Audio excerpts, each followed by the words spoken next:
સુરતમાં ગૌમાતાને રાષ્ટ્રીય દરજ્જો આપવાની માંગ ઉઠી છે। વનિતા વિશ્રામ ગ્રાઉન્ડથી વિરાટ રેલીનું આયોજન થયું। રેલીમાં વિવિધ હિન્દુ સંગઠનો અને સાધુ જોડાયા છે। 5 લાખ હસ્તાક્ષર સાથે કલેક્ટરને આવેદન આપશે।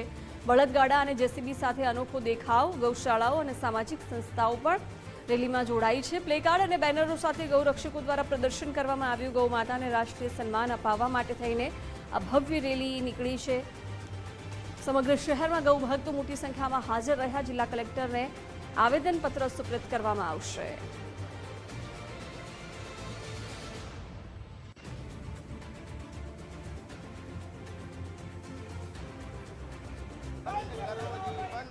गौ माता ने राष्ट्रीय दरजो आपवानी मांग साथे आज रोज सूरत खाते विविध हिंदू संगठनों तदुपरांत सामाजिक संस्थाओं गौशालाओं अने जे गौरक्षकों द्वारा विराट जे रेली है ते काढवामां आवी छे। सूरतना अठवालाइंस खातेथी निकळेली रेलीमां आ प्रमाणे जोई शकाय छे तेम के महिलाओं अने जे युवतीओ पण छे ते जोडाई छे। त्यारे અહીં ઉપસ્થિત મહિલાઓ જોડે પણ વાત કરવાનો પ્રયત્ન કરીશું। આપનું નામ? ખુશ્બુ જી જણાવજો, રેલીનો મુખ્ય હેતુ શું છે અને કઈ માંગ કરવામાં આવી? ગૌ હત્યા બંધ કરવા માટે જે ગૌ હત્યા થઈ રહી છે એને બંધ કરવા માટે આ સંમેલન કરવામાં આવ્યું છે। તે માટે કઈ રીતના ગૌ માતા અને કેટલા વખતથી રાષ્ટ્રીય દરજ્જો આપવાની માંગ ચાલી આવી? એ તો બી આપ બોલો ને।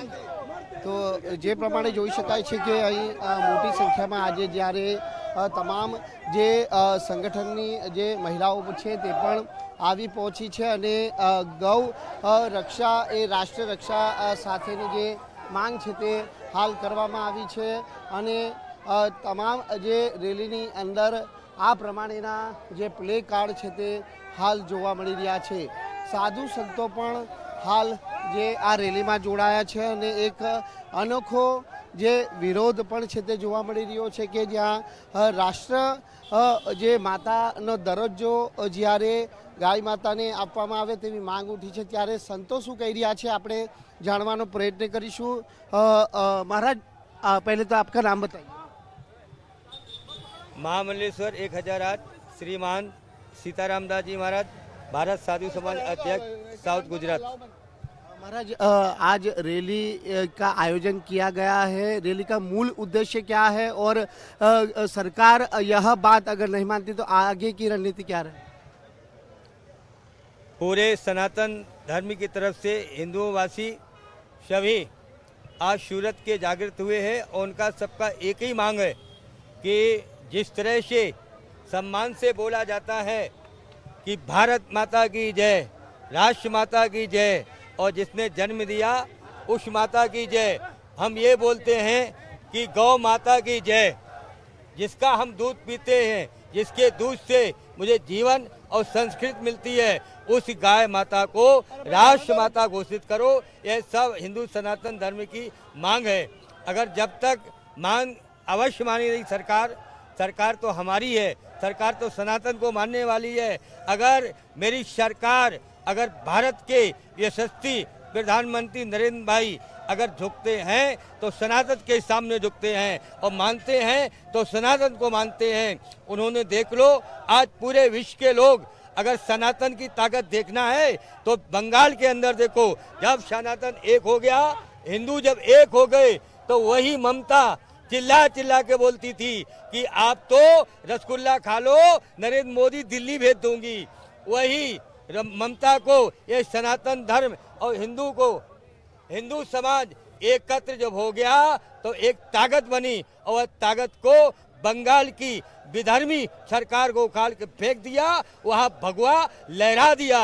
यह ताकत है सनातनियों की। जब सनातन एक होगा तो यह भी गौ माता को सम्मान मिलेगा।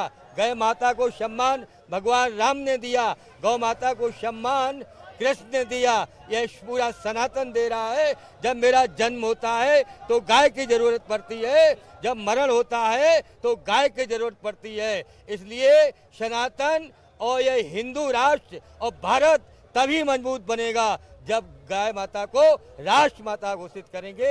जय गौ माता।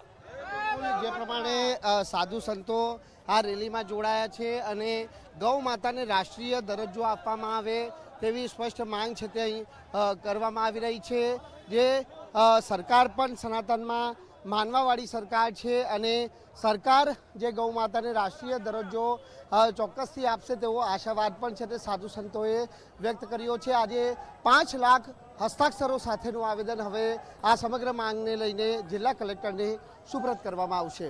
કેમેરામેન દેવાંગ રાણા સાથે રાકેશ બ્રહ્મભટ્ટ, ગુજરાત ફર્સ્ટ, સુરત.